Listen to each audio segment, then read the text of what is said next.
وہ ٹیکس ہے جو کوئی ہم ماچس خریدتے ہیں اس میں بھی دیتے ہیں. تو اگر واپس میری مسجد کو اس نے 25,000 چندہ دے دیا تو کیا ہے؟ کوئی بڑا کام نہیں کیا, کوئی بڑا کام لیکن نہیں وہ 25,000 میں وہ گزر اوقات کرے گا کیسے سر؟ سوال تو میرا یہ ہے بھائی. وہ مسئلہ یہ 25,000 جب مل جائے گا نا تو ہوگا کیا کہ میرے محراب و ممبر پہ بیٹھا ہوا جو اوپینین میکر ہے وہ جب واز کرے گا نا جمعے کے روز تو اس میں تعریف ضرور کرے گا مریم بی بی کی یا ان کے والد گرامی کی آپ اس یا حکومت کی یا پھر ریاست. بیٹھ کے اس کو تخیلاتی کوئی بھی آپ پلاؤ پکا میں دیں. تو دیکھتا ہوں نا سر. او نہیں سر, یہ اور ایسے نہ کرو, ابھی نماز نہیں, ابھی تو کچھ ہوا ہی نہیں ہے نا.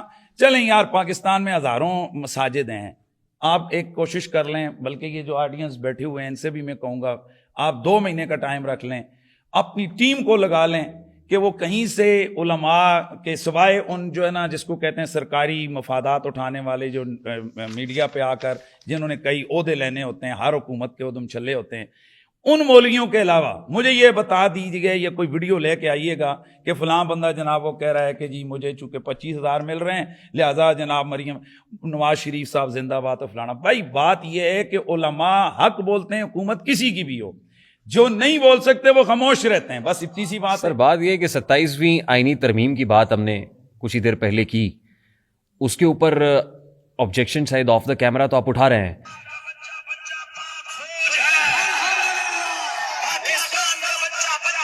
ظاہر ہے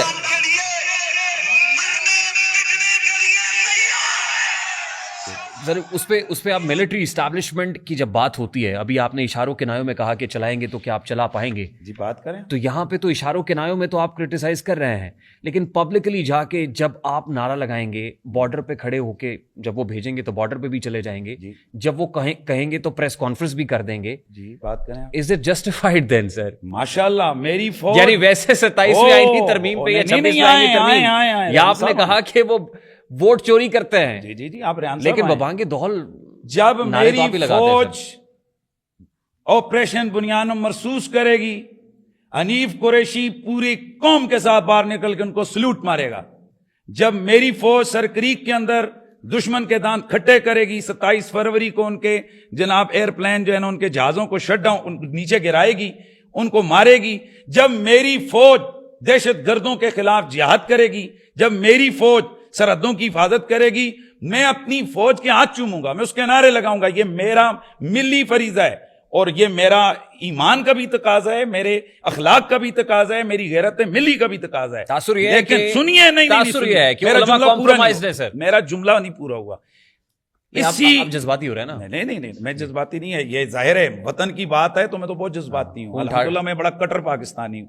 اس لیے میری فوج اگر ملک کے لیے جہاد کرے گی, دہشت گردوں کے خلاف لڑے گی, میں اس فوج کو سلوٹ نہ کروں تو کیا کروں؟ کیا میں انڈیا کے نعرے لگاؤں؟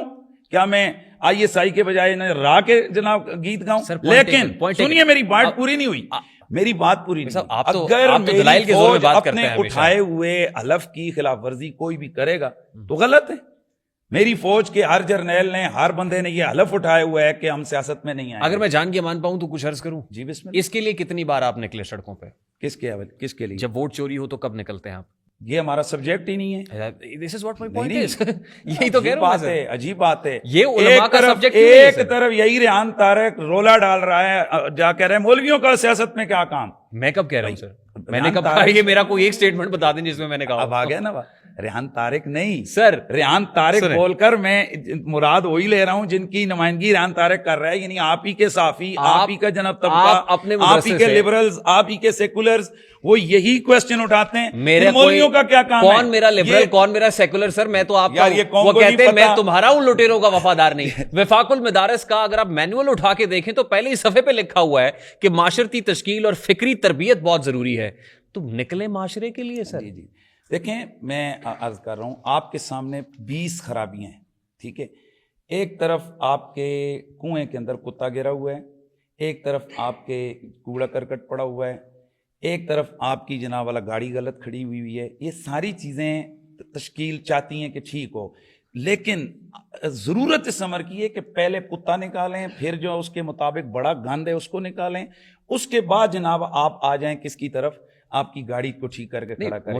علماء کا کام کیا ہے؟ علماء کا کام ہے نماز پڑھانا, نماز پڑھانا, غسل دینا, اذان دینا, نکاح پڑھانا.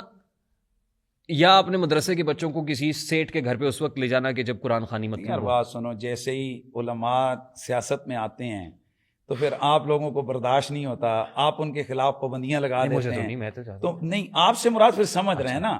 تو ریحان طارق نے اس پہ کتنے پروگرام کیے ہیں کہ سیاسی جماعتیں چاہے وہ مذہبی ہوں یا سیاسی ہوں، ان کے اوپر پابندی نہیں ہونی چاہیے. وہ تو ان کے اوپر تو کوئی پابندی، کس نے پابندی لگائی؟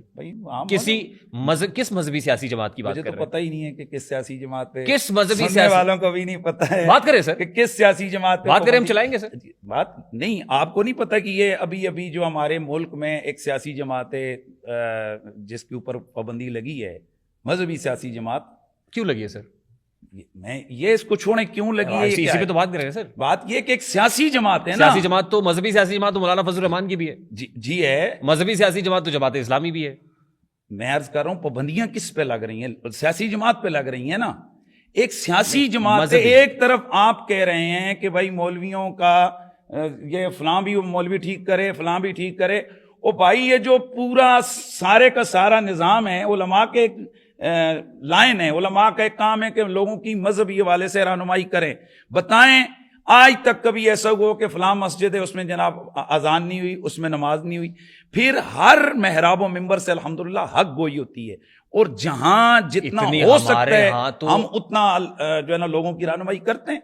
لیکن وہی لوگ جب ہماری رہنمائی پر باہر نکلتے ہیں آپ ان کو غائب کر دیتے ہیں، یہ دہشت گرد ہیں. تو پھر کیا ہوگا؟ میں بات کس کی بات کر رہے ہیں یار؟ آپ کس کی بات کر رہے ہیں؟ ساری دنیا کو پتہ ہے کس کی بات ہو رہی ہے، سب کو پتہ ہے. 2 لاکھ مساجد ہیں ہمارے یہاں. زیادہ ہوں گی سر؟ اس سے زیادہ ہیں، زیادہ ہی ہوں گی. 20 لاکھ ہوں گی؟ کتنی ہے سر؟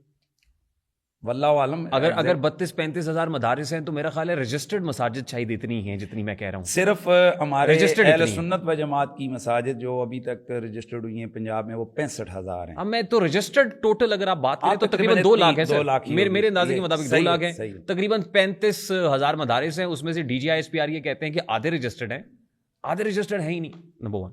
ترکی میں 81,000 مساجد ہیں سر. ساری مساجد رجسٹرڈ ہیں. وہاں پہ کون نماز پڑھاتا ہے، کون اذان دیتا ہے، کون کیا کرتا ہے، سارا ڈیٹا آن ریکارڈ ہے، سب کچھ ہے. ٹھیک ہے. ہمارے ہاں تو ہم اس مسئلے سے نہیں نکل پا رہے کہ اگر کوئی اور مسلک کا آدمی ہماری مسجد میں آگے نماز پڑھ گیا ہے تو ہم نے پوری مسجد کو جب تک غسل نہیں دینا ہے تب تک نماز نہیں ہونی. ہمارا مولوی تو اس چکر میں پھنسا ہوا ہے سر. دیکھیں اصل مسئلہ یہ ہے کہ ایک پولیس کا انسپکٹر وہ کہے جا کر کہ میجر صاحب میں آپ کی سیٹ پہ بیٹھوں گا، تو میجر صاحب اس کو نہیں بیٹھنے دیں گے. اور ایک SHO کی سیٹ پہ کرنل صاحب آ کر کہیں کہ جی میں آپ کی جگہ ڈیوٹی کرتا ہوں، وہ نہیں ہو سکتا ہے. دونوں سرکاری ملازم ہیں. میری بات کو سمجھیے گا. یہ سارے انتظامی معاملات ہیں. پاکستان کے اندر مذہبی آزادی ہے، ہر فقہ کو، ہر سیکٹ کو، ہر مذہب والے کو مذہبی آزادی ہے. تو یہ تو آپ کا حسن ہے کہ جو میرا سکول آف تھاٹ ہے وہاں پر میرے سکول آف تھاٹ کی یہ ڈیمانڈ ہے کہ ایسا بندہ ہو جو میرے فقہ کی جزیات مجھ تک اچھی طرح سے پہنچائے.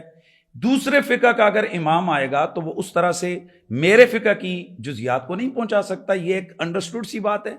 ایک شیعہ اسکالر ہے سر، وہ میرے اہل سنت کی مسجد میں آئے گا، وہ کبھی بھی میرے سکول آف تھاٹ کے لوگوں کو isn't it religious intolerance؟ کیا مطلب؟ کیا یہ مذہبی عدم برداشت نہیں ہے سر؟ نہیں ہے. کیوں نہیں؟ مطلب یہ ایک منفعت ایک ہے، اس قوم کی نقصان بھی ایک، حرم پاک بھی، اللہ بھی، قرآن بھی ایک. کچھ بڑی بات ہی ہوتے جو مسلمان بھی ایک.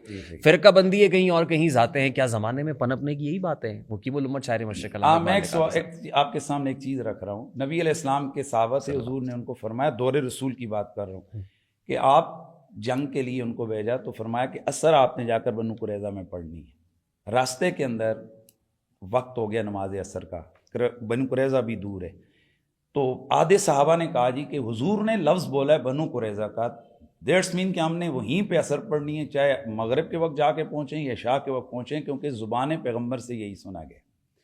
جو دوسرے لوگ تھے انہوں نے کہا بھائی حضور کے کہنے کا یہ مطلب تھا کہ تم اتنی جلدی جاؤ تاکہ عصر تک تم بنو قریظہ پہنچ جاؤ. ہم نہیں پہنچ سکیں تو ان الصلاۃ کانت علی المؤمنین کتابا موقوتا، وقت مقررہ پر نماز فرض ہے، ہم یہیں پہ پڑھیں گے. آدھوں نے پڑھ لی، آدھوں نے نہیں پڑھی، جا کر لیٹ کر کے اس کو پڑھا. جب رسول اللہ کے سامنے یہ چیز آئی کہ بھائی کچھ نے کہا جی ہم نے پڑھ لی تھی، انہوں نے نہیں پڑھی، انہوں نے شکایت کی یا رسول اللہ آپ نے کہا تھا بنو قریظہ میں پڑھو، تو انہوں نے راستے میں پڑھ لی. اللہ کے نبی نے کسی کو بھی غلط نہیں کہا. اللہ کے نبی نے دونوں کو کہا تم بھی ٹھیک ہو تم بھی ٹھیک ہو. کیوں کہ دونوں کا جو استدلال تھا یا دونوں کی جو نیت تھی وہ ایک ہی نیت تھی کہ قرآن کے ظاہری حکم پر عمل کرنا کہ بھائی نماز وقت مقررہ پر پڑھنی ہے, اور دوسروں کی نیت تھی قول رسول کا پاس رکھنا. اللہ کے نبی نے دونوں کو کہا کہ تم صحیح. تو پھر ہم کون ہوتے ہیں غلط کہنے والے سر؟ نہیں, بات یہ نہیں ہے. کسی کو مرتد کہنے والے, کسی کو کافر کہنے والے, کسی کو خارجی قرار دے دینا, ہم کون ہوتے ہیں سر؟ بنیادی طور پر علماء کا یہ کام نہیں ہے کہ وہ کسی کو کچھ بناتے ہیں. آپ ابھی یہاں مجھ سے پوچھیں گے کہ جو نماز کا منکر ہے وہ کون ہے, تو میری شرعی ذمہ داری ہے کہ میں کہوں کہ وہ مرتد ہے. ٹھیک ہے, ہم آخر پڑھتے کس لیے ہیں؟ آپ ایک اسکول کے ٹیچر ہیں, آپ سے ایک سوال کیا جاتا ہے کہ بھائی یہ بتائیے کہ 20 ضرب 10 کتنا ہوتا ہے, تو آپ چپ کر جائیں گے کہ نہیں میں ذرا فلاں کروں, کہ پوپا بتائیں گے کہ اس کا جواب. میں اسی طرف آتا ہوں. تو علماء کا کام ہے کہ جو چیز صحیح ہے اس کو صحیح کہیں, جو غلط ہے اس کو غلط کہیں. اب انجینئر محمد علی مرزا صاحب والے سبجیکٹ پہ میں آ رہا ہوں. جی آئے. انجینئر محمد علی مرزا پہ 295C لگا دی گئی. Is it justified? جی بالکل. کیسے؟ نقل کفر کفر نباشت. ہاں ماشاءاللہ. بات یہ ہے کہ نقل کفر کفر نباشت یہی جہالت ہے کہ اس کو گہری نظر سے پڑھا نہیں گیا, اس کو سمجھا ہی نہیں گیا کہ نقل کفر کفر نباشت یہ ایک اصول تھا, ضابطہ تھا, اس کو عوام میں اتنا پھیلا دیا گیا کہ نقل کفر کفر نباشت یہ محاورہ ہے. نقل کفر کفر نباشت درست ہے کہ نقل کفر کفر نباشت, لیکن ہر جگہ نہیں. قرآن مجید نے نقل کفر کیا ہے. قالت الیہود عزیر ابن اللہ, یہودی کہتے ہیں کہ عزیر اللہ کا بیٹا ہے, لیکن یہ نقل کفر کیوں کیا گیا ہے؟ اس کو رد کرنے کے لیے. ذالک قولہم بافواہہم, یہ ان کے منہ کی باتیں ہیں, اللہ ان کو مارے, یہ کیا باتیں کر رہے ہیں. تو نقل کفر کہاں کفر ہوتا ہے اور کہاں کفر نہیں ہوتا, جن کتابوں میں یہ رول لکھا ہوا ہے ان کے آگے ڈیٹیل بھی لکھی ہوئی ہے. دیکھیں انجینئر محمد علی مرزا صاحب کی جس اسٹیٹمنٹ کے اوپر 295C لگائی, وہی اسٹیٹمنٹ درخواست دینے والے نے بیان ہی اس درخواست میں لکھ کے پھر اس درخواست دینے والے پہ بھی 295C لگائے. اگر آپ میرا جواب پورا ہونے دیتے تو یہ سوال ہی نہ کرتے. پرچہ کرنے والے پہ بھی 295C لگائے سر, آئیو کے اوپر بھی لگا دیں سر. میرے خیال میں آپ نے میرا یہ سوال جلدی کر دی, میرا جواب سننے سے پہلے ہی آپ نے داغ دیا سوال. مسئلہ یہ ہے کہ نقل کفر کفر نباشت, نقل کفر کی کئی صورتیں ہیں. نقل کفر کیا جائے اس کو رد کرنے کے لیے, نقل کفر کیا جائے کسی کو آگاہ کرنے کے لیے کہ یہ کلمہ کفر ہے, اس کو آپ نے نہیں کہنا ہے. نقل کفر کیا جائے کسی جگہ گواہی دینے کے لیے کہ فلاں بندہ یہ کہہ رہا ہے. نقل کفر کیا جائے تعلیم کے لیے, یعنی فتویٰ کے لیے کہ بھائی پوچھا جائے کہ یہ اس کا کیا ہے تو اس کا جواب دے. لیکن اگر نقل کفر کیا جائے آپ کسی اور مقصد کے لیے, جس میں اپنے آپ کے لیے یا ویسے تمسخر کے لیے آپ نقل کفر کر رہے ہیں, تو کفر ہے. نقل کفر ہر جگہ کفر نباشت, یہ قانون غلط ہے. جس نے وہ اسٹیٹمنٹ دیا. اچھا میں آپ سے ایک سوال پوچھتا ہوں, نقل کفر کفر نباشت یہ کہاں لکھا ہوا؟ اچھا یہ محاورہ ہے, یہ مجھے یہ بتائیے. تو جس جگہ یہ دیکھیں, اچھا مجھے ایک چھوٹا سا سادہ سا سوال لے لینا میرا. اسی کے آگے یہ بات لکھی ہوئی ہے کہ اگر کوئی شخص کسی حوالے سے نقل کفر کرتا ہے, اس کا انشاء کرتا ہے اس حوالے سے کہ اس کو تاکہ لوگوں میں وہ کفر پھیلے یا اپنی ذات کے جناب پرچارک کرنے کے لیے, تو وہ کفر ہے. پوائنٹ ٹیکن سر. اب میرا سوال لے لیں سر. مرزا صاحب مفتی صاحب میرا سوال ہے. مفتی صاحب میری نیت کیا ہے آپ جانتے ہیں؟ نہیں جانتا. یہاں جتنے لوگ بیٹھے ہوئے ہیں ان کی نیت آپ کو پتہ ہے؟ نہیں پتہ ہے. کون جانتا ہے سر؟ اللہ جانتا ہے, اللہ رب العزت جانتا ہے. جی. تو انجینئر محمد علی مرزا کی نیت مفتی حنیف قریشی صاحب کو کیسے پتہ چل گئی؟ زبردست ہو گیا. اچھا یہ ایک بات ہے, جس جگہ مرزا صاحب کے اوپر جو یہ FIR ہوئی ہے, جہاں انہوں نے یہ گفتگو کی ہے, آپ نے اس کا راؤنڈ اباؤٹ پورا سنا ہے؟ کس کانٹیکس میں انجینئر محمد علی مرزا صاحب بات کر رہے تھے؟ پوچھ رہے, میں آپ سے پوچھ رہا ہوں. میں آپ سے ریحان بھائی یہ پوچھ رہا ہوں کہ مرزا صاحب نے جہاں یہ گفتگو کی ہے آپ نے اس کو سنا ہے؟ میں نے بالکل سنا ہے سر. اچھا کہاں کی ہے انہوں نے؟ جس جگہ پہ بھی کی ہے سر. کیا آپ نے سنیں میں کہنا کیا آپ دیکھیں میری بات کو ٹویسٹ کر رہے ہیں. میں کیا کہنا چاہ رہا ہوں سر, میں یہ کہہ رہا ہوں آپ نے مرزا صاحب سے پوچھا کہ کیوں کی ہے؟ دیکھیں کوئی چیزیں ایسی ہیں کہ جو پوچھنے کی ہیں اور کوئی چیزیں ہیں کہ ان کا رزلٹ خود سامنے ہے.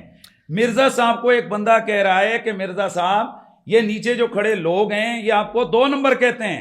مرزا صاحب آگے سے بجائے اس کے کہ وہ کہیں کہ یہ مجھے غلط کہتے ہیں, وہ کہتے ہیں کہ ٹھیک کہتے ہیں. استغفر اللہ ثم استغفر اللہ. نقل کفر کفر نباشت اس جگہ یہ میں مرزا کے قول کو رد کرنے کے لیے کہہ رہا ہوں کہ اس نے آگے سے رسول اللہ کی ذات کے حوالے سے کہا کہ رسول اللہ کو یہ والے لفظ استغفر اللہ یہ مکے کے جناب مشرکین کہتے تھے. اب میں آپ سے یہ پوچھنا, پھر اس نے کہا کہ جی یہ جو کروڑوں اربوں جو ہے نا عیسائی ہیں وہ یہ لفظ رسول اللہ کے لیے بول رہے ہیں. یہ ایگزیکٹ اسٹیٹمنٹ تھا نا عیسائیوں سے متعلق, اور جس واقعے کو نریٹ کرتے ہوئے کہا وہ بھی ہمیں پتہ ہے. نہ وہ شادی والا معاملہ تھا. یہی وہ پرابلم ہے, یہی وہ مسئلہ ہے کہ ہمارے نہ دوست اس کے اوپر پوری غور فکر کرتے ہیں, نہ اس کے اوپر تحقیق کرتے ہیں, نہ پوری چیز کو وہ علماء سے پوچھتے ہیں کہ یار اصل پرابلم کیا ہے. مسئلہ یہ کہ مرزا صاحب کو کہا گیا کہ آپ کو لوگ 2 نمبر کہتے ہیں. مرزا صاحب مقابلے میں معاذ اللہ ثم معاذ اللہ رسول اللہ کی ذات کو لے کر آئے کہ رسول اللہ کو اتنے عرب لوگ یہ والا لفظ بولتے ہیں. پہلا کوسچن یہ کہ اتنے عرب لوگ رسول اللہ کو کہاں یہ والا لفظ بولتے ہیں, بتائیں. اب مجھے یہ بتائیے, وہ دجال والی بات بعد میں آئے گی, پہلے اس کا بتائیں. میں نے مرزا صاحب کو یہ کہتے ہوئے سنا میرے نبی سا ہے ہی کوئی نہیں. جی اگلا مصرع میں نہیں کہتا, وہ آپ کو پتا ہے. جی آپ بات کر لیں, ٹھیک ہے.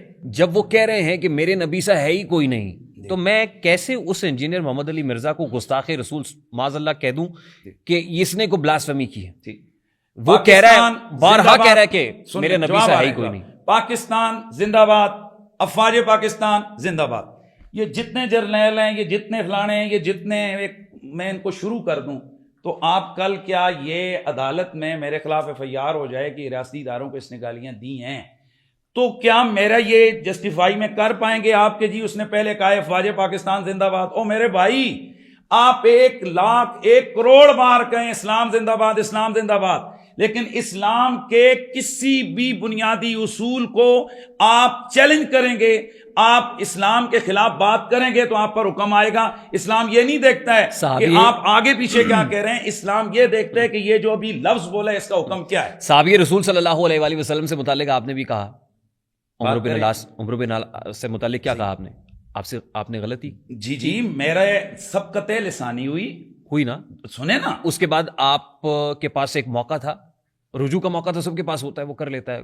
جی اپولوجائز بھی کر لیتا ہے. آپ نے پبلک اپولوجی ٹینڈر کر دی, ویڈیو بھی بنا دی, صحیح ہو گیا. مرزا صاحب کو مہلت کیوں نہیں دیتے؟ مرزا صاحب کو کتنی مہلت ہوئی, اللہ اکبر.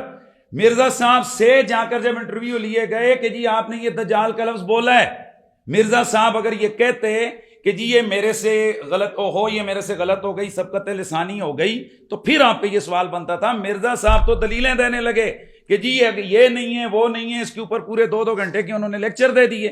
تو مرزا صاحب نے کہاں اپولوجائز کی؟ مفتی صاحب ان کو ایک ہر مسلک, یہ کتنا ہر مسلک کے اندر جامعہ بنوریا بھی علامہ امین شہیدی جو شیعت کے حوالے سے موقف آ گیا, مفتی طارق مسعود صاحب کا موقف آ گیا, اور درجنوں ایسے علماء دین ہیں جنہوں نے انجینئر محمد علی مرزا سے متعلق موقف دیا اور وہاں کے دہل دیا کہ 295C انجینئر محمد علی مرزا پہ نہیں لگتی. دیکھیں یہ بھی غلط بیانی ہے, پلیز یہ بھی اس کو لوگوں کے سامنے غلط تصویر دکھائی جا رہی ہے. جتنے بھی علماء نے اپنی رائے دی وہ نقل کفر نہ باشد کے اس ضابطے کو دی. کیا ان علماء نے باقاعدہ باضابطہ ایک سوال کے جواب میں فتویٰ دیا کہ اس تناظر میں کہ مرزا صاحب کو 2 نمبر کہا گیا, انہوں نے اپنے جواب میں استغفر اللہ ایک ایسی بات کہی کہ جو رسول اللہ کے بارے میں عیسائیوں نے نہیں کہی ہوئی. طارق بھائی سنیں, ایک آدمی مجھے گالی دیتا ہے, ٹھیک ہے, میں اس کو کہتا ہوں کہ کیا ہے, مجھے کیا گالی تو دے رہا ہے, پورا پاکستان تو ریحان طارق کو یہی لفظ بول رہا ہے, تو آپ بتائیں یہ آپ کی توہین ہے یا نہیں؟ آپ کہیں کہ مجھے پاکستان میں کس نے کہا ہے؟ ہمارے جرنیل ہیں. اگر سنیں, آپ مجھے کہتے ہیں مفتی صاحب آپ کرپشن کر رہے ہیں, میں کہتا ہوں یار پاکستان سارا کہہ رہا ہے کہ ہمارے جرنیل کرپشن کر رہے ہیں, تو بتائیں یہ جرنیلوں کی توہین ہے یا نہیں؟ ججوں کی اگر میں یہ بولوں توہین ہے یا نہیں؟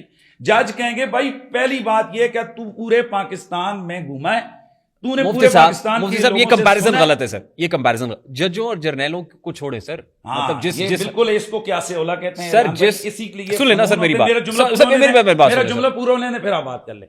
اس کو کیا سے اولا کہتے ہیں کہ اگر ایک چھوٹے لیول والے کی یہ توہین ہے تو یہ رسول اللہ کی توہین کیوں نہیں ہے؟ اس کو کہتے ہیں کیا سے اولا. ایک شخص کہہ رہا ہے میرے نبی سا ہے ہی کوئی نہیں, پھر وہی سر آپ کو اللہ رب العزت, سر دیکھیں اللہ رب العزت نے آپ کو جو مرتبہ دیا ہے, مفتی صاحب مجھے 50 دفعہ سلوٹ مار کے نا ایک گالی دیں گے تو آپ اس گالی کے مجرم ہیں.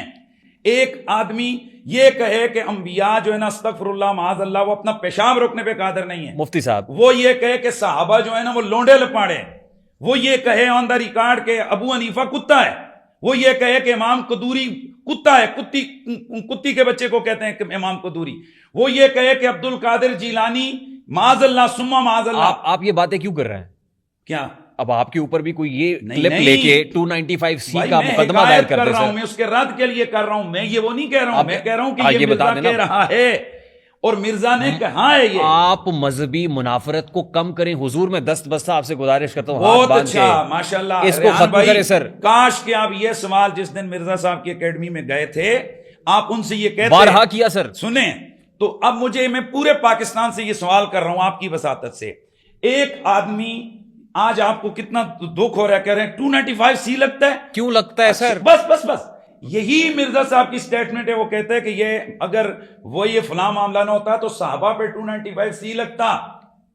پھر وہ یہی کہتے ہیں کہ معاذ اللہ لاہور داتا صاحب کو اس نے گستاخ رسول قرار دیا، اس نے معین الدین چشتی اجمیری، اتنے کروڑوں ولیوں، کروڑوں لوگوں کے دلوں کی دھڑکن، اتنے اللہ کے بڑے ولی، ان کو گستاخ رسول قرار دیا. اور ایک دفعہ نہیں، یہ ہمارے ہاں ہی کیوں ہے سر؟ یہ ہمارے ہاں ہی کیوں؟ یہ سعودی عرب میں کیوں نہیں ہو رہا سر؟ بات اب پھیر گئے نا، بات اب پھیر گئے. نہیں، میرا سوال بڑا سادہ ہے سر کہ یہ مرزا داتا صاحب کو گستاخ رسول کہہ سکتا ہے، جو مرزا جیلمی حضرت معین الدین چشتی اجمیری کو گستاخ رسول کہہ رہا ہے، صحابہ کرام کو گستاخ رسول کہہ رہا ہے، وہ مرزا کہہ رہا ہے کہ میرے نبی سا ہے ہی کوئی نہیں. وہ کہتا ہے میرے نبی سا ہے ہی کوئی نہیں. یہ میرے خیال میں اب آپ حضور داتا علی دیکھیں فیصلہ کر سکتے ہیں کہ بھئی ایک آدمی میرے نبی سے ہے ہی کوئی نہیں کہہ کر اللہ کے نبی کی توہین کرے، صحابہ کو لونڈا لپاڑا کہے، صحابہ کو کوڑا کہے، جانور کہے، اور اس کے خلاف ہم یہ بھی ہے جی کہ ہم نہ مارا ماری کریں، نہ کچھ قانون ہاتھ میں لیں.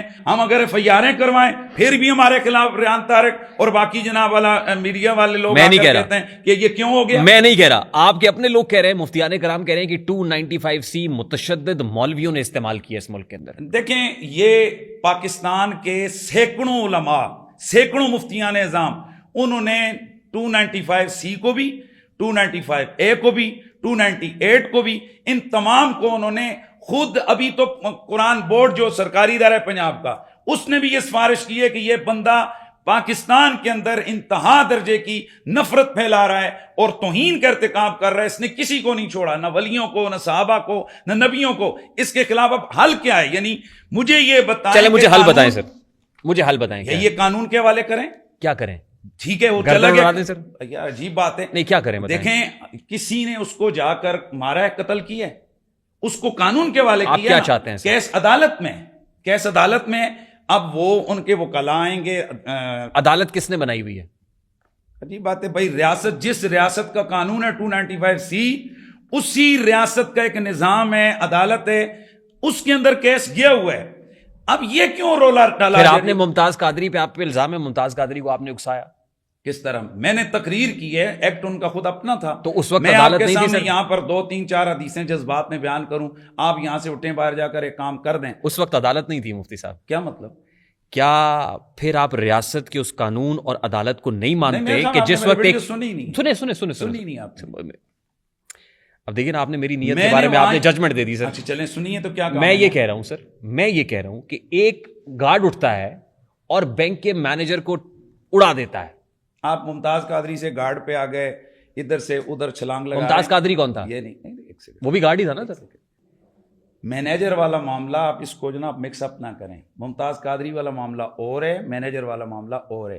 ممتاز قادری جو ایشو ہے اس وقت کے گورنر کے حوالے سے 500 مفتیوں کا فتویٰ ہے کہ حضرت صاحب جو ہے نا وہ فارغ ہو گئے، جس کے بعد ملک کے اندر آپ لوگوں کو نہیں یاد کہ آئف کھڑی ہوئی.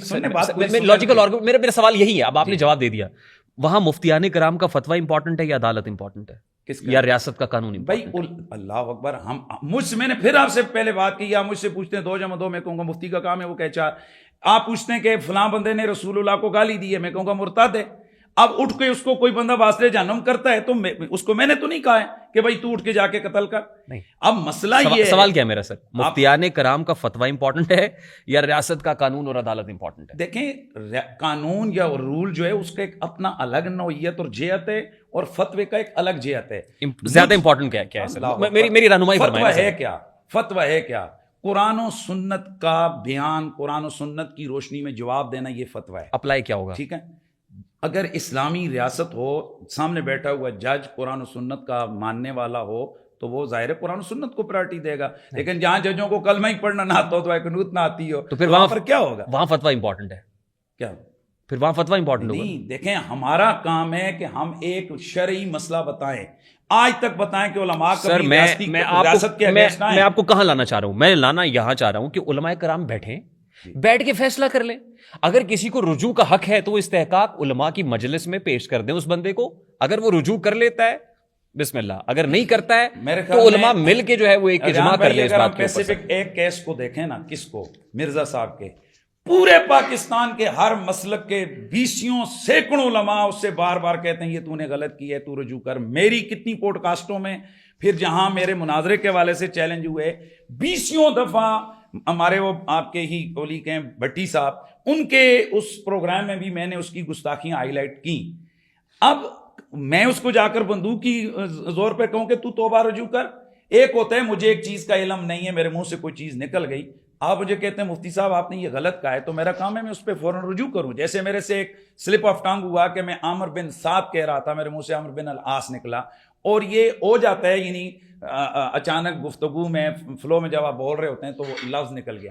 اب مجھے رات کو 12 بجے پتا چلا کہ جی آپ سے یہ ہوا ہے. میں نے رات 2 بجے اسی وقت جہاں میں بیٹھا تھا میں نے موبائل نکالا, میں نے کہا جی میں اس پہ رجوع کرتا ہوں, توبہ کرتا ہوں اللہ تعالیٰ. اور پھر اگلے دن جمعہ تھا, جمعے کی اجتماع میں نے 1 گھنٹہ اس صحابی رسول کی شان کو بیان کیا. یہ ہو گیا طریقہ کار. اب تمام علماء کرام ایک جگہ بیٹھ کے پریس کانفرنس تو کر سکتے ہیں. وہ 26ویں آئینی ترمیم یا 27ویں آئینی ترمیم کا معاملہ ہو یا کسی جماعت کو بین کرنے کا معاملہ ہو, جیسے آپ نے کہا, اس معاملے پہ علماء اکٹھے نہیں ہو سکتے. کس معاملے میں؟ یہ جو ہم ڈسکس کر رہے ہیں. بھائی علماء اکٹھے ہیں پاکستان کے تمام مکاتب. میں نے نام لے کے بتایا کہ جو لوگ کہہ رہے ہیں کہ بات کریں 295C اپلائی نہیں ہوتی انجینئر محمد علی مرزا پہ. معذرت کے ساتھ جن ایک مفتی صاحب 2 مفتی صاحب جو جن کی شہرت ایک سوشل میڈیا نہیں سب 20 نام اگر میں آپ سے کہوں گا آپ نہیں پیش کر سکیں گے. میں چونکہ اس کیس سے ریلیٹڈ ہوں, مجھے میرے پاس پورا ریکارڈ آپ کہیں گے تو آفٹر پروگرام میں آپ کو دے دوں گا, فائل پوری میرے پاس. جامعہ بنوریا والے علامہ امین شہیدی, جامعہ بنوریا علامہ شہیدی نے بھی کوئی فتویٰ نہیں دیا. انہوں نے جسٹ اپنی ایک رائے ایک بات پہ گفتگو کی ہے. جو آپ نے جو سوال پوچھا آپ ان کا جواب دیا. کیا جس طرح تفصیلی سوال ہوا ہے باقی مفتیان کرام سے, ایک فتویٰ جو لاہور مجلس شریعہ نے دی ہے اس میں 100 سے زیادہ مفتی ایک فتوے پہ ان کے سائن ہیں. اس کے علاوہ اگر آپ مجموعی تعداد لے کے آئیں تو یہ 600-700 مفتی بن رہے ہیں پورے تمام مکاتب فکر کے علماء کے, کہ جنہوں نے مرزا صاحب کی ان چیزوں کو توہین قرار دیا ہے. پھر اسلامی نظراتی کونسل کو آپ دیکھ لیں, قرآن بورڈ کو آپ دیکھ لیں. امین شہیدی صاحب سے ایک کسی پروگرام میں ایک سوال ہوتا ہے تو وہ تو اس کا وہ جواب دیں گے. اب آپ بالخصوص ان جتنے علماء کا آپ نام لے رہے ہیں ان کے سامنے وہ تمام کویسچنز رکھیں جن کی وجہ سے میں کہہ رہا ہوں کہ یہ سارے دفعات جو ہے وہ مرزا صاحب پر اپلائی ہوتے ہیں. حضور آپ کی رائے آگی, لیٹ پبلک ڈیسائیڈ. جی بالکل, لیٹ پبلک ڈیسائیڈ کرے کہ صحابہ کو لونڈا لپاڑا کہنا, کوڑا کہنا, صحابہ کو گستاخ رسول کہنا, کیا یہ 295 آپ ایسا نہ کریں. جتنی بار آپ نے کہہ دیا مجھے اچھا نہیں لگ رہا ہے. یہ صحابہ کرام رضوان اللہ اجمعین سے متعلق جو بار بار جو بھی کہہ رہا ہے وہ غلط کر رہا ہے. جو بندہ گلے پھاڑ پھاڑ کے یہ باتیں رسول اللہ کے صحابہ کے لیے کہہ رہا ہے, جو کہے گا اس کے لیے آپ کہہ رہے ہیں کہ آپ اس پہ دفعہ کیوں لگوا دیا؟ کیا اس FIR میں یہ سب لکھا ہوا ہے سر؟ کس میں؟ جو انجینئر محمد علی مرزا کے اگینسٹ ہوئی. جی یہ سب لکھا ہوا ہے سر؟ یہ جو اگلی یہ جو کچھ آپ نے کہا میں ریپیٹ بھی نہیں کر سکتا سر. یہ جتنی بعد والی چیزیں میں نے ذکر کی ہیں یہ تتمہ FIR میں موجود ہیں, کیس کا حصہ ہیں, یہ تتمہ میں موجود ہیں. سر کچھ چیزیں میں آپ سے رہنمائی, کیونکہ آپ مفتی ہیں, یہ جو اس طرح کی مجالس ہوتی ہیں یہ جس میں نعتیں پیش کی جا رہی ہیں, اس میں جو اٹھ کے پیسے پھینکے جاتے ہیں, آپ بھی پیش کر رہے ہیں, یہ جسٹیفائڈ ہوتا ہے, ٹھیک ہوتا ہے؟ یہ دیکھیں دینے والے کی نیت پہ ڈیپینڈ کرتا ہے. جی میں نے کسی بزرگ کی تعریف سنی, میرے نبی کی تعریف ہوئی, اب میں اس کو کیا دے سکتا ہوں؟ تم میرے نزدیک دعا دے سکتے ہیں, دعا دے سکتے ہیں, داد دے سکتے ہیں, داد بھی دے سکتے ہیں, وہ بھی دیتے ہیں, داد بھی دیتے ہیں. ساتھ ایک اس کو اپریشیٹ کرنے کے لیے جو میرے پاس ایک جو پیسہ نکالنے ہوئے بندے کو دکھ ہوتا ہے, میں نے وہ بھی نکالا کہ نام رسول پر یہ بھی تیرے اوپر نچھاور کرتا ہوں. اور یہ چیز میں عرض کر رہا ہوں, یہ چیز صحیح ہے, آپ کی بات ہے. بات وہی ہے, یہ دینے والے کی نیت پہ ڈیپینڈ کرتا ہے کہ اگر کوئی دینے والا اس لیے دے رہا ہے کہ تاکہ دنیا کو یہ پتہ لگے کہ بھئی یہ میں ایک نعت خان کو یا واصف رسول کو یہ خدمت کر رہا ہوں اور پتہ لگے کہ ان کی کیا عزت ہے. اس میں بھی مفتی اعظم مفتی تقی عثمانی صاحب کا فتویٰ ہے سر. دیکھیں یہ بھی اسراف ہے نا سر. اس میں جس طرح یہ آپ یہ والا بات کر رہے ہیں, اس پہ میری بہت ساری گفتگو موجود ہے کہ اس کو نہیں کرنا چاہیے, لیکن آپ دیکھ رہے ہیں کہ ہم بعد میں اٹھ کے اس طرح پیش ظاہر ہے جب آپ ہیں تو اس وقت آپ کی بھی خدمت ہو رہی ہے, آپ کے اوپر بھی ٹھیک ہے. مطلب میں سوال کر رہا ہوں کہ رسول اللہ صلی اللہ تعالیٰ علیہ وآلہ وسلم آپ کے نعت خان صحابی رسول حسان بن ثابت نے کلام پڑھا تو اللہ کے نبی نے سب سے پہلے عزت ان کو یہ دی کہ ان کو اپنے ممبر پہ بٹھایا. سیکنڈ عزت یہ دی کہ اپنے اوپر جو چادر تھی وہی اتار کے عطا فرما دی. حضرت سیدنا زین العابدین, یہ میں صحیح روایات کے حوالے سے جو چیزیں ہیں وہ وگرنہ تاریخی چیزیں تو بہت ساری ہیں. سیدنا امام زین العابدین علیہ السلام کے سامنے جب تعریف ہوئی ان کے خاندان کی رسول اللہ کی, تو آپ نے فرزدق شاعر کو کتنا دیے تھے؟ 10,000 درہم دیے. اس نے کہا جی اللہ کی قسم میں نے آخرت کے لیے یہ آپ کی تعریف کی ہے. تو حضرت امام زین العابدین نے فرمایا کہ ہم آل بیت ہیں, ہم جس کو دے دیں ہم اس پہ واپس نہیں لیتے. آپ کی گفتگو سن کے مفتی صاحب کچھ چیزیں ایسی ہیں جس پہ کلیئرٹی بہت ضروری ہے. سورہ بقرہ آیت نمبر 41 ہے, میری آیات کو تھوڑی قیمت پر نہ بیچو. ٹھیک ہے, تو یہ جو خدمت اور یہ سب ہے, یہ کیا ریلیجن جو ہے is it a profitable business? آپ کا یہاں پر سوچ یا آپ کا جو آپ جس نتیجہ آپ نے نکالا ہے وہ نتیجہ درست نہیں ہے. سوال کر رہا ہوں سر میں اس کا جواب دے رہا ہوں کہ یہ جو سوال کیا جاتا ہے اس کو اپلائی علماء کے اس خدمت کے اوپر کیا جاتا ہے, یہ غلط ہے. اس لیے کہ اس کا شان نزول دیکھا جائے گا, یہ اس کی بنیادی چیز جہاں یہ آیت آئی اس کو دیکھا جائے گا, راؤنڈ اباؤٹ دیکھا جائے گا. تو یہود کے علماء یہ کرتے تھے کہ وہ تھوڑے پیسے لیتے تھے اور آیتوں کو چینج کر دیتے تھے, مرضی کا فتویٰ دے دیتے تھے, مرضی کی بات کر دیتے تھے. کہاں دین کو بدلنا, آیتوں کو چینج کرنا. آیت نمبر 20 ہے, جی اگر مقصد دنیا کمانا ہو تو ثواب نہیں ہے. پھر کیا مطلب؟ ہاں ٹھیک ہے, میں جواب پہلے دے چکا کہ اگر مقصد دنیا کمانا ہو تو ثواب نہیں ہے. ٹھیک ہے, تو ظاہر ہے دنیا کے انتظام و انصرام چلانے کے لیے تو ڈالر اور پاؤنڈ اور یہ سب لیے جا رہے ہیں نا. بات تو مقصد تو اس پھر میں دنیا. شاید آپ کو ہمارا فقہ کی جزیات کا علم نہیں ہے. فقہی مسئلہ یہی ہے کہ اگر ایک آدمی کی نیت صرف یہی ہے کہ بھائی میں یہ جو کر رہا ہوں یہ ایز اے بزنس کر رہا ہوں, تو اس کا یہ لینا درست ہے, لیکن اس کو ثواب نہیں ہوگا. اور اگر اس کی نیت یہ ہے کہ میں اللہ کے دین کے لیے جا رہا ہوں, میں کام کر رہا ہوں, آپ آتے ہوئے خوش ہو کر میرے جیب میں مجھے ہدیات نذرانہ دیتے ہیں, بالکل ثواب بھی ہے اور لینا بھی جائز ہے. مسند احمد میں نبی صلی اللہ علیہ وسلم فرماتے ہیں کہ قرآن پڑھو اور اسے کمائی کا ذریعہ نہ بناؤ. ٹھیک ہے, اسی بخاری شریف کے اندر حدیث ہے کہ رسول اللہ کے صحابہ گئے ایک جگہ اور ایک قبیلے کے پاس سے گزرے اور وہاں پر ایک شخص کو دم ڈالا اور اس سے بکریاں لیں. تو واپس آ کر اللہ کے رسول کی خدمت میں عرض کی کچھ صحابہ نے کہ جی انہوں نے تو اس کے عوض میں بکریاں لی ہیں. تو اللہ کے نبی نے کیا یہ حلال ہے یا حرام ہے؟ تو اللہ کے نبی نے فرمایا میرا حصہ بھی بیچ میں رکھنا. بخاری شریف میں ہی ہے. ایسے لوگ سب سے بدتر ہیں جو دین کو کمائی کے لیے استعمال کریں. ٹھیک ہے, یہ پھر وہی پر نیت پر آتا ہے. آپ کسی کی نیت کو کیسے, پہلے آپ کہہ رہے تھے نا نیت, آپ کی کیا نیت ہے کہ میں جو خطاب کر رہا ہوں تو میں اس کو کیا قرآن کو بیچ رہا ہوں, یا میرے ایک مشن ہے, میرا ایک ہے کہ یار یہ جو 1000-2000 لوگ آئیں میں ان کو اللہ کے دین کا, رسول اللہ کی محبت کا پیغام سناؤں. اب اس میں جو منتظمین ہیں وہ اپنی طرف سے میری خدمت کر رہے ہیں, یا جو میرا وقت ہے, یہ جو میری ضروریات ہیں, ان کو بھی پتہ ہے کہ میرا یہی کام ہے, میں اس طرح کر رہا ہوں, تو آخر میری بھی ضروریات ہیں, اس کو اگر وہ ہمارے معاشرے کے اندر لوگ پوری کر رہے ہیں تو اس میں کیا. چلیے مفتی حنیف قریشی صاحب کی نیت پہ تو شک نہیں ہوگا, لیکن اور بہت سے لوگ جو کر رہے ہیں, میں کہہ رہا ہوں میرا پرابلم آپ نہیں ہے, میرا پرابلم سسٹم ہے.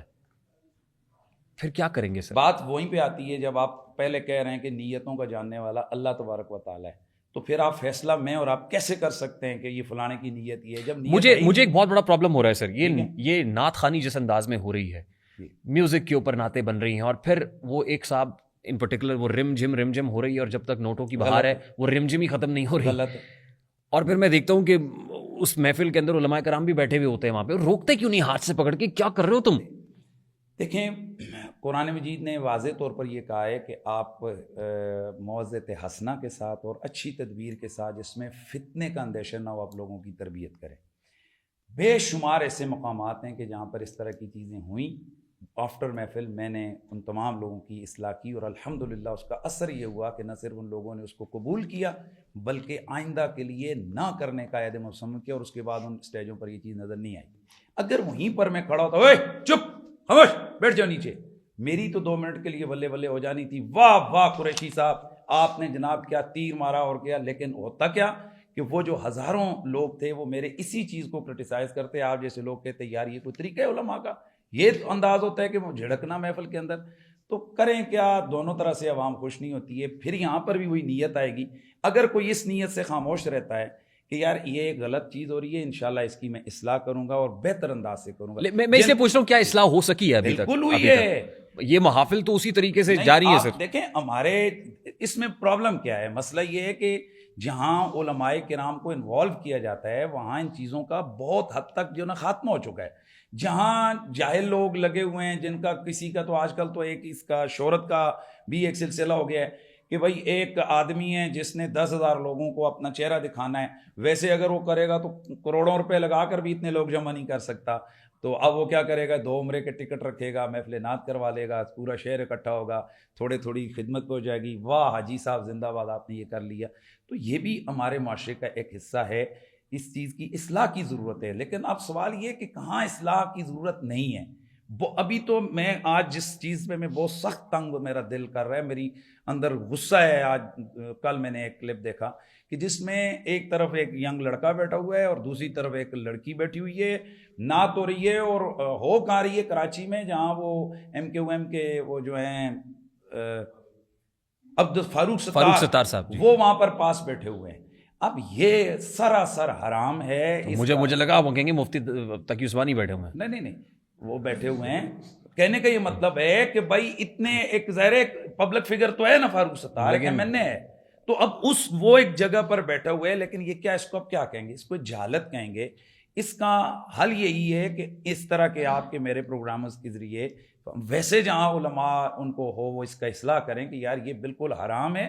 کسی بھی خواتین کا اس طرح سے مردوں کی محفل میں اوپن آنا یا اس طرح اپنی آوازوں کو سب کے سامنے لے کے جانا یہ بالکل حرام ہے. ابھی وہ مجھے کوئی لڑکا بتا رہا تھا کہ یہاں تو وہ نعرے لگا رہے ہیں جی, اور لڑکیاں جناب حق 4 یار حق ہے, وہ اس سے اللہ معاف کرے یہ بہت بڑا وہ حق 4 یار والی جو ہیں نعت خان وہ ہمارے پوڈ کاسٹ میں آئی ہیں, گزشتہ پوڈ کاسٹ میں. اچھا برکت آپ نے لے لی ہے جی. ان سے ہم نے سوال کیے ہیں اور انہوں نے ہر چیز کو کہا, انہوں نے کہا کیونکہ میرے جو استاد ہیں وہ کوئی قاری شاہد صاحب ہیں, تو وہ تو جو وہ کریں گے میں وہی کروں گی. نہیں دیکھیں, قاری شاہ صاحب کوئی مفتی اعظم پاکستان ہے یا ان کا وہ ایک نعت خان ہے, اس کا استاد اس معنی میں ہے کہ اس نے سریں یا سٹائل وہ اس سے سیکھا ہے. تو باقی قاری شاہد صاحب خود جو ہے نا, خدا کا واسطہ یہ بند کرائیں, خدا کا واسطہ ہم تو آپ سے ریکویسٹ کرتے ہیں سر, یہ کہ آپ کے ساتھ ہیں, ہم لوگ کوشش دیکھیں, کوشش ہے ہر ہمارے ربیع الاول شریف کے پروگراموں میں ناچ گانا اس طرح سے سلسلہ ہوتا تھا, کافی حد تک اس پہ کنٹرول ہو گیا. اس دفعہ الحمدللہ ہمارے راول پنڈی کے اندر ایک کیس بھی رپورٹ نہیں. وہ بینر لگے ہوئے تھے CCD,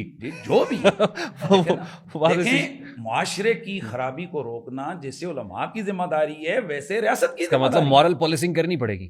جی بالکل. اس میں حالانکہ ہم تو چاہتے تھے مدرسوں سے یہ سلسلہ ہوتا ہو. دیکھیں مدرسوں سے تو ہو رہا ہے. اب کیا سمجھتے ہیں کہ اتنا بڑا طوفان بدتمیزی ہے اور پورا شہر ہے, پورا ملک ہے, 1-2 کیس رپورٹ ہو رہے ہیں, تو آخر کہیں نہ کہیں کو رکاوٹیں تو ہیں نا, وگرنہ تو یہاں پر جناب کیا سے کیا ہو جاتا. حضرت جو مذہبی شخصیت ہیں ان کو سیاسی بیانات دینے چاہیے. دیکھیں سیاسی بیانات سے آپ کا کیا مطلب ہے؟ اگر سیاسی بیانات سے یہ مطلب ہے آپ کا کہ بھائی وہاں اصلاح معاشرہ حق گوئی ہے, کسی کا حق سلب ہو رہا ہے یا کوئی قرآن و سنت کے خلاف قانون بن رہا ہے, تو علماء چھولے بیچنے کے لیے بیٹھے ہیں. 27ویں آئینی ترمیم پہ آپ کا کیا موقف ہے؟ اس میں کیا ہے 27ویں ترمیم کا, آپ کس حوالے سے؟ اس میں تو کافی ساری شکیں ہیں, کس چیز کی بات آپ پوچھ رہے ہیں؟ آپ نے ترمیم پڑھی ہے سر؟ نہیں, مسئلہ یہ ہے کہ اس کے اندر تو ساری شکیں ہیں. آپ کو کسی ایک سے جس سے اختلاف ہو چلے وہ بتائیں, پھر میں بتاتا ہوں. جی, مجھے جو اختلاف ہے کہ یہ جو بالکل کلیئر کٹ کسی بھی عہدے کے اوپر بیٹھی ہوئی شخصیت کو استثناء دے دیا جائے, یہ قرآن و سنت کے خلاف ہے. اس کی اسلام میں گنجائش نہیں ہے. اس کی وجہ یہ ہے کہ خود دور صحابہ کے اندر، چونکہ نبی کی ذات کو آپ قیاس اس لیے نہیں کر سکتے کہ نبی جو ہے وہ معصوم عن الخطا ہوتا ہے، اور نبی کی کسی بات پہ بھی آپ انگلی نہیں اٹھا سکتے، اور اگر اٹھائیں گے تو آپ مسلمان نہیں رہیں گے، کیونکہ نبی کا ہر کام، ہر قول، ہر فعل وہ اللہ تعالیٰ کی حفاظت کے اندر ہوتا ہے۔ نبی علیہ السلام کے بعد جو خلفائے راشدین ہیں، خود حضرت سیدنا ابوبکر صدیق کا پہلا خطبہ دیکھ لیں، پڑھ لیں آپ، وہ کیا کہتے ہیں کہ اگر میرے اندر کوئی کمی کوتاہی دیکھو تو وہیں پر آپ میرے سامنے کھڑے ہو کر مجھے آگاہ کرو۔ آپ کے بارے میں حضرت سیدنا عمر فاروق رضی اللہ تعالیٰ عنہ، آپ خطبہ دے رہے ہیں، خاتون کھڑے ہو کر آپ پر سوال کر رہی ہے، اور یہ نہیں کہ آپ کہتے مارو ایسے دورے نکالو، پکڑو اس کو غائب کر دو۔ حضرت سیدنا فاروق اعظم رضی اللہ تعالیٰ عنہ رو پڑتے ہیں، کہتے ہیں عمر، مدینے کی عورتیں کتنی علم رکھنے والی ہیں، اور پھر نہ صرف یہ کہ اس کی بات کو ایکسیپٹ کرتے ہیں، اس کی طرف رجوع کرتے ہیں۔ ایک عورت کہہ رہی ہے امیر المومنین کو، تو اسلامک پوائنٹ آف ویو سے یہ کوئی ایسی چیز نہیں ہے کہ آپ کسی کو کوئی قتل کرے، کوئی چوری کرے، کوئی بدکاری کرے تو چونکہ ایک سیٹ پہ بیٹھا ہوا ہے لہذا اس کو جناب یہ چھوٹ ہے، ایسی بات نہیں۔ مفتی صاحب، حکومتوں کے ساتھ آپ کی قربتیں کیوں بڑھنے لگتی ہیں؟ آپ سے کیا مراد ہے؟ آپ ہاں، ہماری اگر قربتیں ہوتی تو ہم آپ کو کسی سرکاری عہدے پہ نظر آتے، کسی حصہ نظر آتے؟ ہم الحمدللہ جہاں کوئی اچھا کام کر رہے ہیں اس کو اچھا کہتے ہیں۔ ان دنوں حکومت کے اچھے اقدامات آپ کو نظر آتے ہیں؟ کس حوالے سے؟ جو اگر اپوزیشن پسی ہوئی ہے کسی جگہ پہ، یا کسی ایک پولیٹیکل فگر کو 2 سال سے جیل میں رکھا ہوا ہے، اس پہ کیوں نہیں بولتے؟ دیکھیں آپ، پھر وہی بات ہے، آپ نے پورا مجھے نہیں واچ کیا ہوا، میں بولا ہوں بڑے بڑے فورمز پر بولا ہوں، بلکہ جب اور کوئی بھی نہیں بول سکتا تھا تو ڈی چوک کے معاملے پہ حنیف قریشی بولا ہے، جب اور کوئی بھی نہیں بول سکتا تھا تو نیشنل میڈیا پہ جب ٹی لگا دیا تھا، آپ کا بھی اس میں چینل شامل ہے، وہ دیکھ لیجئے گا میری گفتگو، ٹی لگا دیا تھا، ہم تو بول رہے ہیں الحمدللہ ثم الحمدللہ، ہم جن اساتذہ کے شاگرد ہیں ان کی یہ تربیت ہے کہ بھائی سچی بات کرنی ہے تو پھر کرنی ہے، تو وہ پھر اترے نا، پھر وہ پولیٹیکل سٹرگل کر لینا سر، کیونکہ ماضی میں دیکھیں، ماضی میں علماء، میں ایسے علماء کو کوٹ کر سکتا ہوں نا کہ جو نکلے سر، جنہوں نے نکل کے ایون تحریک آزادی سے لے کے تحریک آزادی پاکستان تک، اور اس کے بعد بھی ایون شیخ احمد سعید، اور یہ کیا کرتے رہے سر؟ دیکھیں یہ بھی قیاس مال سید احمد شہید صاحب، یہ قیاس مال فارق ہے۔ اس وقت رولرز جو تھے وہ کفار تھے، انگریز تھے یا سکھ تھے۔ الحمدللہ العظیم کانسٹیٹیوشن ہمارا جو آئین ہے اس کے اندر یہی ہے کہ یہ اسلامی جمہوریہ پاکستان ہے، اور پاکستان کا کوئی بھی قانون وہ قرآن و سنت کے خلاف نہیں بن سکتا۔ ہماری افواج ایک ریاست اسلامیہ، اسلامی ریاست کی افواج ہے، ان کے خلاف آپ مسلح جدوجہد نہیں کر سکتے۔ نہیں، میں ان کے خلاف جدوجہد کی تو بات ہی نہیں کر رہا جس پہ آپ مجھے قائل کر رہے ہیں۔ قیاس کیا ہے احمد بریلوی کا، اور وہ تو انگریز کے خلاف انہوں نے مسلح جہاد کی ہے یا سکھوں کے خلاف کی ہے۔ حکومت کے خلاف بھی ہو سکتا ہے نا جی، کیا جابر حکمران کے خلاف آواز بلند کرنے سے بڑا جہاد کون سا ہے؟ جی تو کرتے ہیں، علماء تو کرتے ہیں، وہ عالم دین بتائیں کہ جو نہیں کرتا سوائے ان جو سرکاری مولویوں کے، بتائیں مجھے۔ یہاں تو آپ سوشل میڈیا دیکھتے نہیں ہیں چونکہ شاید آپ کی فیلڈ نہیں ہے، آپ دیکھیں ذرا علماء کتنی کھری باتیں کرتے ہیں۔ ظاہر آپ کی تو فیلڈ ہے، آپ نے تو ٹیم رکھی ہوئی ہے سوشل میڈیا کی۔ یہی میں آپ کو بتا رہا تھا کہ جب آپ کی فیلڈ ہے تو پھر آپ کا یہ سوال کرنا بنتا نہیں ہے کہ علماء بولتے نہیں ہیں۔ بھائی جان یہاں یہ نہیں میں کسی اپنے مکتبہ فکر کی بات کر رہا ہوں، یہاں ہر مکتبہ فکر کا عالم الحمدللہ۔ کیوں آج یہ کوشش ہو رہی ہے کہ لکھا ہوا خطبہ ہے، مولویوں کو لکھا ہوا خطبہ دیا جائے تاکہ وہ دیکھ کے پڑھ کے جی تو اللہ کر، کیوں ہے؟ آج بھی الحمدللہ معاشرے کے اندر خوف ہے ان طاقتوں کو جو قرآن و سنت کے خلاف اور ظلم کی بنیادوں پر کھڑی ہیں، ان کو اگر خوف ہے تو وہ محراب و منبر سے ہے، اور محراب و منبر جتنی ان سے ہو سکتی ہے اتنا کام کر رہے ہیں الحمدللہ۔ اچھا دیکھیے مفتی صاحب، میں نے جو 180 مساجد کی بات کی تھی 1947 میں، اور اس کے بعد 180 مدرسوں کی جو آ کے 32 سے 35 ہزار ہو گئے۔ پاکستان جب بنا تھا پاکستان کی آبادی کتنی تھی؟ نہیں، اٹس ناٹ اباؤٹ آبادی۔ یہ تو حبیب جالب صاحب نے ایک وقت میں کہا کہ یہ جو 10 کروڑ ہیں جہل کا نچوڑ ہے۔ میرا خیال ہے 6-7 کروڑ کی آبادی تھی آپ کی، پھر 10 کروڑ ہو گئے، وہ بھی جہل کا نچوڑ ہو گئے، آپ 25 کروڑ ہوں گے وہ بھی جہل کا نچوڑ ہوں گے سر۔ اٹس ناٹ اباؤٹ آبادی at this point in time sir. اصل پرابلم کیا ہے؟ یہ تو 1970 میں جنرل ضیاء الحق صاحب ایک پلان کے تحت جب ملٹری تھرو اسلامائزیشن کا نعرہ لگا تو اس وقت مدرسے دھڑا دھڑ بننے لگے، اور پھر ظاہر ہے یہ وہ وقت تھا کہ جب ایران کے اندر انقلاب آ رہا تھا، تو یہاں کسی وجہ سے ظاہر ہے سعودی عرب نے بھی بہت سپانسر کیا اور مدرسے بننا شروع ہوئے سر، گروتھ ہوئی، تو اس کی تاریخ ہے نا سر۔ سوال میرا یہ ہے سر کہ ظاہر ہے ہمارے ہاں یہ ایک ارتقاء کا عمل ہے ہمارے ہاں ہی اوور آل ہی سر، کہ سب سے پہلے آپ نے قرآن و حدیث پہ علماء کرام نے گرفت حاصل کی، اس کے بعد فلسفہ اور لاجک فلسفہ اور منطق کی بات ہونے لگی, پھر سائنس آ گئی. تو کیا وجہ ہے سر, جو میں نے ابتدا میں کہا کہ ابھی تک ہم اپنے آپ کو ان تمام امور سے, جو علوم ہے اس سے ہم آہنگ کر نہیں پائے؟ آج تو انٹرنیٹ آف تھنگس کا زمانہ ہے, آرٹیفیشیل انٹیلیجنس کا زمانہ ہے, جیوگرافی پڑھنے کا زمانہ ہے سر, میتھس کا زمانہ ہے, اسٹیم ایجوکیشن کی بات ہو رہی ہے. ہم پیچھے کیوں ہیں؟ بنیادی طور پر میری بات کو آپ پورا ہونے دیجیے گا پلیز. اصل بات وہیں پر آ کر کھڑی ہو گئی ہے کہ ایک انجینئرنگ اسکول کا بنیاد جو اس کی بنانے کا مقصد ہے وہ ہے کہ یہاں انجینئر تیار ہوں. ایک میڈیکل کالج کا اساسی جو نظریہ ہے وہ یہ کہ یہاں سے وہ لوگ تیار ہوں جو لوگوں کی طبی سہولتوں کو پورا کریں, ضرورتوں کو پورا کریں. اسی طرح مدارس کا قیام کیوں آیا عمل میں کہ ایسے لوگ, معاشرے کی ضرورت ہے ہر مسلمان کی کہ اس کو حلال اور حرام کا پتہ ہو, اور اس کی جتنی بھی دینی ضروریات ہیں, نماز ہے, روزہ ہے, تبلیغ ہے, یہ ساری. سر ہم حلال اور حرام میں سے نہیں نکل پا رہے ہیں نا سر. میری بات تو پھر ادھر ہی کٹ گئی, آپ نے پورا 2 منٹ پورے پہ سوال پہ لگائے, مجھے 30 سیکنڈ بھی نہیں دیے. اچھا, تو عرض یہ کر رہا ہوں کہ مساجد, مدارس کے قیام کا مقصد کیا تھا کہ لوگوں کی دینی ضرورت پوری ہو. اب یہ خلاف جسے کہتے ہیں نا کہ عقل, یہ کویسچن ہے کہ ایک دارالعلوم کا یا مدرسے کا قیام ہی کیوں ہے کہ وہ لوگوں کی دینی ضرورت پوری کرے. آپ کہہ رہے ہیں کہ نہیں, یہی مدرسہ سائنسدان بھی پیدا کرے. او بھائی, یہ سوال آپ آرمی والوں کو کیوں نہیں کرتے ہیں کہ آپ کے پی ایم اے کاکول سے مفتی کیوں نہیں پیدا ہو رہے ہیں؟ وہ کہیں گے کہ بھائی ہمارا کام ہے یہاں سے آرمی کے لوگ, ٹرینڈ لوگ پیدا کرنا, ایئر فورس کا کام ہے ہوائی جہاز اڑانے والے پیدا کرنا, میڈیکل کالجز کا کام ہے کہ میڈیکل کے شعبے سے متعلق لوگوں کو تیار کرنا, سکولوں کا. یہی تو وجہ ہے سر کہ مسلم سائنٹسٹ پیدا نہیں ہو پا رہے نا. مطلب وہ زمانہ گیا رازی کا, وہ گیا توسی کا, وہ جابر بن حیان کا, ڈاکٹر عبدالقدیر, ابو ریحان البیرونی کا. سر نہیں, بات یہ ڈاکٹر عبدالقدیر ہے, یہ غیر مسلم ہے. یہ جو ڈاکٹر سمر ماند ہے یہ غیر مسلم ہے. آپ کہتے ہیں مسلمان سائنٹسٹ. سر آپ کی ڈومین کے اندر ہی آپ مجھے یہ بتا دیجیے, فقہ میں کون سا ایسا کام ہمارے علماء نے کیا ہے جو آج پوری اقوام عالم کے اندر گنا جاتا ہے, کہ ریکارڈ کے اندر کتابوں میں لکھا جا رہا ہے, ہمارے علماء کو پڑھایا جا رہا ہے؟ کس جگہ پہ ایسے؟ دیکھیں, بنیادی طور پر یہ المیہ آپ کا, ہمارا ساروں کا ہے. اگر آپ, مجھے نہیں پتا آج کل کی جو نا سائنس میں یہ کیا ہے. جب میں پڑھ رہا تھا 91 میں, میں نے کیمسٹری, اور اس وقت اردو میں نصاب ہوتا تھا, اور اس وقت فزکس میں نے پڑھی تھی. تو وہاں اس کی بنیاد میں بانیان جو تھے اس کے کیمیا کے یا فزکس کے والے سے, وہاں پر سارے ہمارے مسلمان جو ڈاکٹرز تھے یا مسلمان اسکالرز تھے ان کے نام آتے ہیں. البیرونی کون ہے, جابر بن حیان کون ہے, خوارزمی کون ہے, یہ سارے لوگ کون ہیں, ابن سینا کون ہے, ابن الہیثم کون ہے, یہ سارے مسلمان ہیں نا. تو اب یہ کیا اس وقت ان کے پاس کوئی خاص قسم کا انگریز گورا کر ان کو یہ سکھا رہا تھا؟ ان کے علوم کی بنیاد کیا تھی؟ جابر بن حیان شاگرد حضرت امام جعفر صادق رضی اللہ تعالیٰ عنہ کا. تو اس کا مطلب یہ ہے کہ یہ جتنے علوم حیات ہیں, یہ علوم جناب جعفر ہے, یہ علوم سائنس ہیں, یہ سارے ان کی بنیاد جو ہے نا یہ قرآن و سنت ہے. پرابلم کہاں سے آئی ہے ریحان طارق صاحب کہ جس دن ہم نے انگریز کا دورہ نظام تعلیم یہاں رائج کیا کہ یہ بابو بنے گا, یہ مولوی بنے گا, مولوی والے کے لیے ہم نے اجتہاد نہیں کیا سر, ادھر والے کے لیے. سر معذرت کے ساتھ ہم نے اجتہاد نہیں کیا سر. میں یہی تو کہہ رہا ہوں کہ ہم ابھی حلال اور حرام میں سے نکل ہی نہیں پائے, ہم فتوے جاری کرنے میں سے نکل ہی نہیں پائے. وہ فلسفی اور منطق ہم نے سیکھنا شروع کی, لیکن جب وہ سائنس کا دور آیا تو ہم پیچھے رہ گئے. ویسے طارق بھائی ایک سوال ہے, ریحان بھائی ایک سوال پر جواب, مجھے ایک شعر آ رہا ہے سر, بھول جاؤں گا شعر بعد میں پڑھیے گا.